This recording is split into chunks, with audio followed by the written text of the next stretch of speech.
मैंने अपने 10 साल के टेक करियर में कई सारी स्किल्स सीखी है, जैसे programming, DSA, databases, cloud services and many more, जिनकी वजह से मेरी लाइफ लिटरली बदल गई है। अहमदाबाद की एक टियर 3 कॉलेज से ग्रेजुएशन करने के बाद भी मैं यूके में जेपी मॉर्गन के लिए काम कर रहा हूँ। पहले मेरी एनुअल सैलरी 3 लाख थी और उतना अब मैं मंथली सेव कर लेता हूँ। मैंने काफी स्टूडेंट्स को देखा है जो लीड कोड पे प्रॉब्लम सॉल्व करते रहते हैं, ट्यूटोरियल्स पे ट्यूटोरियल्स देखते रहते हैं और फिर भी वो स्ट्रगल कर रहे हैं क्योंकि वो राइट स्किल्स पे फोकस नहीं कर रहे हैं। तो वो कौन सी 5 स्किल्स है जो एक्चुअली मैटर करती है, गूगल, माइक्रोसॉफ्ट और अमेजन जैसी कंपनीज एक्सपेक्ट करती है और इंडस्ट्री में जिसकी डिमांड बढ़ रही है, मैं बताऊंगा इस वीडियो में। और साथ ही अपने एक्सपीरियंस से वो टिप शेयर करूंगा जो आपकी जर्नी को आसान कर देगी। And honestly skill number 5 he decide करेगी कि आप 15 लाख पे स्टक रहोगे या 50 लाख तक जा पाओगे। तो चलिए शुरू करते हैं नंबर 1 से, जो है फाउंडेशनल स्किल्स। मतलब वो स्किल्स जो हर एक करियर जैसे software development, data science, cyber security, AI/ML सबके लिए आपको चाहिए। इसमें सबसे पहले आपको एक प्रोग्रामिंग लैंग्वेज मास्टर करना है। मैंने अपना करियर स्टार्ट किया था सी लैंग्वेज से और जॉब लगने के बाद मैंने जावा सीखी और तब से अब तक मैं जावा ही यूज कर रहा हूँ। मैंने बहुत लोगों को देखा है जो प्राउडली कहते हैं मुझे 4 से 5 प्रोग्रामिंग लैंग्वेज आती है, मुझे C++,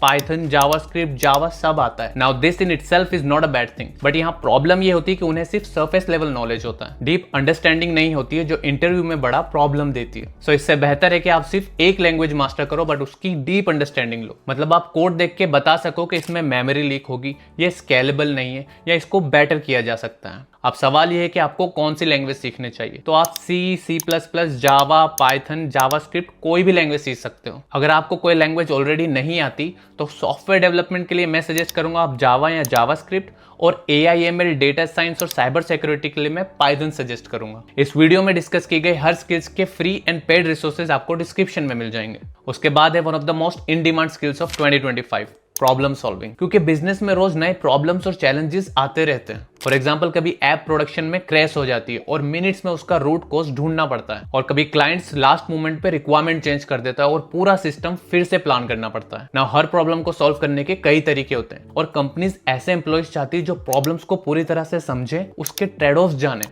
और फिर सही सॉल्यूशन दे, ताकि एक प्रॉब्लम सॉल्व करते वक्त दूसरी कोई बड़ी प्रॉब्लम क्रिएट ना हो। आप अपनी प्रॉब्लम सॉल्विंग स्किल्स इंप्रूव कर सकते हो बार बार प्रॉब्लम सॉल्व करके, बट माइंडसेट हमेशा सीखने का रखना, रट्टा मारने का नहीं। इसके लिए आप डीएसए पे फोकस करो और कोडिंग प्रॉब्लम सॉल्व करो, कोड डिबगिंग की बेस्ट प्रैक्टिसेस समझो और प्रॉब्लम्स को ब्रेक डाउन करना सीखो, जिससे आप इजीली रूट कॉज फाइंड कर सको। डीएसए के बेस्ट रिसोर्सेज आपको डिस्क्रिप्शन में मिल जाएंगे। और लास्टली आपको कंप्यूटर साइंस के फाउंडेशनल कॉन्सेप्ट भी समझ आने चाहिए, जैसे ऑपरेटिंग सिस्टम्स, नेटवर्किंग, डेटाबेसेस, क्योंकि अगर फाउंडेशनल नॉलेज ही नहीं होगा तो आगे आप कोई भी स्किल्स डीपली समझ नहीं पाओगे। एंड ऑल्सो ये इंटरव्यू के लिए भी बहुत जरूरी है। फिर आपको एक क्रिटिकल डिसीजन लेना है, mastering the right tech stack. ना उम्मीद है आपने कोई एक स्पेसिफिक करियर डिसाइड कर लिया होगा, जैसे software development, AI/ML, cyber security या कोई दूसरा। अगर नहीं किया है तो इस सीरीज का पार्ट 1 देख लो, जहां मैंने बताया कि कैसे आप अपनी स्ट्रेंथ, इंटरेस्ट, सैलरी और कंपटीशन के बेसिस पे आपके लिए कौन सा करियर बेस्ट होगा वो चूज कर सकते हो। एक बार करियर डिसाइड कर लिया तो आपको टेक स्टैक चूज करना है। जैसे सॉफ्टवेयर डेवलपमेंट के लिए आपके पास 3 ऑप्शन है, MERN stack, MongoDB, express, react and Node.js, Java full stack, Java, spring boot, hibernate, MySQL and react, and Python Django stack, Python, Django, PostgreSQL, Redis। और AI/ML के लिए आपके पास 2 ऑप्शन है, पाइथन ML स्टैक, मतलब Python, NumPy, Pandas, Scikit-learn, Jupyter, या ML Ops stacks जैसे Docker, Kubernetes, MLflow, Fast API, Airflow। Data scientist के लिए आपके पास 2 ऑप्शन है, पाइथन डेटा स्टैक जैसे Python, pandas, NumPy, matplotlib, Scikit-learn, या डेटा इंजीनियरिंग स्टैक जैसे SQL, Spark, Airflow, Databricks, Power BI या Tableau। और साइबर सिक्योरिटी इंजीनियर के लिए आपके पास 3 ऑप्शन है, ऑफेंसिव सिक्योरिटी जैसे Linux, Burp Suite, Metasploit, Nmap, Wireshark, defensive security जैसे SCIM tools, Splunk, QRadar, Elastic, Firewalls, IDS/IPS, and cloud security stacks जैसे AWS security hub, IAM, Azure Defender, GCP security command centre. वैसे इस channel पे इन सभी careers के road maps available है, जिन्हें working professionals ने काफी अप्रिशिएट किया है।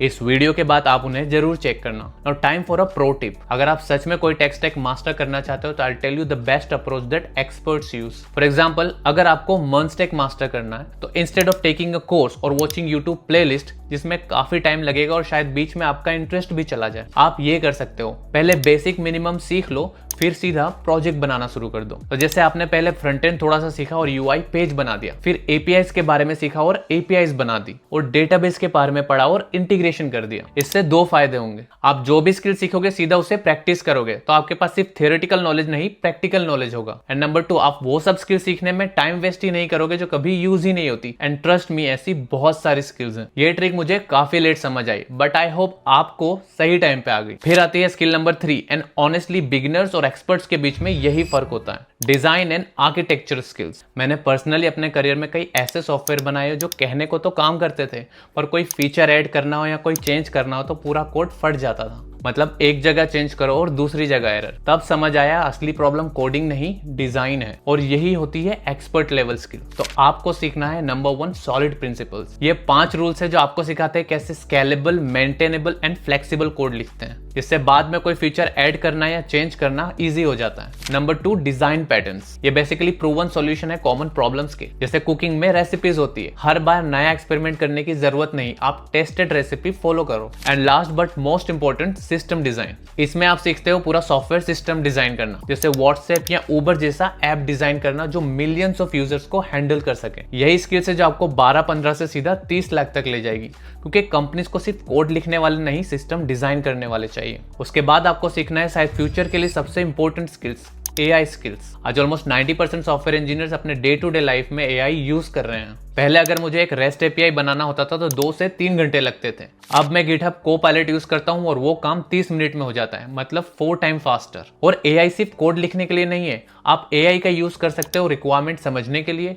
डिबगिंग के लिए, कोड रिव्यू के लिए और टेस्टिंग के लिए। एआई स्किल्स इंप्रूव करनी है तो आपको ये 3 चीजें सीखना है। Number 1, learn to write great prompt. जितना बेटर आपका प्रॉम्प्ट होगा उतना ही बेटर आपका output. Number 2, master AI tools. Coding के लिए गिटहब कोपायलट या कर्सर, प्रॉब्लम सॉल्विंग के लिए चैट जीपीटी या क्लोड, और रिसर्च के लिए perplexity. And number 3 is use AI through out the software development life cycle, मतलब प्लानिंग से डिप्लॉयमेंट तक। अगर आप सच में एआई स्किल्स मास्टर करना चाहते हो तो इस चैनल पे ऑलरेडी एक वीडियो अवेलेबल है, उसे आप चेक कर सकते हो। और लास्ट में आती है मेरे करियर की और शायद आपके करियर की भी सबसे इंपॉर्टेंट स्किल। मैं ऐसे कई लोगों को जानता हूं जो टेक्निकली मुझसे बहुत बेटर थे, पर फिर भी करियर में ग्रो नहीं कर पाए, क्योंकि टेक्निकल वर्क सिर्फ एक पार्ट है आपके जॉब का। उसके अलावा आपको नॉन टेक्निकल पर्सन को टेक्निकल आइडियाज एक्सप्लेन करते आना चाहिए, मल्टीपल टीम के साथ कोलैबोरेट करते आना चाहिए, बिजनेस की प्रायोरिटीज समझ पड़नी चाहिए और टीम को टास्क डेलीगेट करते आना चाहिए। और ये सभी सॉफ्ट स्किल्स बहुत जरूरी हैं। बहुत बिगिनर्स सोचते हैं ये ऑप्शनल्स हैं, मैं सिर्फ कोडिंग पे फोकस करूंगा, और फिर होता ही है कि वो इंटरव्यू फेल कर जाते हैं या करियर में ग्रो नहीं कर पाते। अगर आपको करियर में टॉप लेवल तक पहुंचना है तो आपको सॉफ्ट स्किल पे फोकस करना पड़ेगा, जैसे leadership, communication, collaboration and emotional intelligence. अगर आपने ये मास्टर कर लिया तो आपको कोई नहीं रोक सकता। I hope you found this video valuable.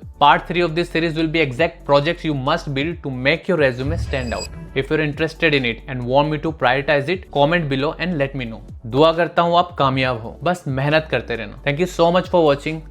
See you in the next one.